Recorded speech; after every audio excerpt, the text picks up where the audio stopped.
అలాగే తెలుగులో జగమెరిగిన బ్రాహ్మణుడికి జంధ్యమేళ అని ఒక జాతీయం ఉంది. ఈ జాతీయమే సంస్కృతంలో కూడా ఉంది. అది ఎక్కడంటే క్షుతక్షేమీయం అని ఒక హాస్య ప్రధానమైనటువంటి నాటకం.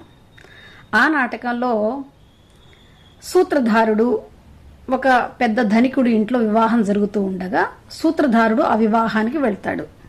అక్కడ గేట్ కీపర్గా విదూషకుడు ఉంటాడు. ఆ విదూషకుడు సూత్రధారుణ్ణి ఆపేస్తాడు. ఆపేసి నీ పరిచయ పత్రం ఏది, నీ ఐడెంటిటీ కార్డు ఏది, నీకు పంపించినటువంటి ఆహ్వాన పత్రిక ఏది అని ఆ సూత్రధారుణ్ణి అడుగుతాడు.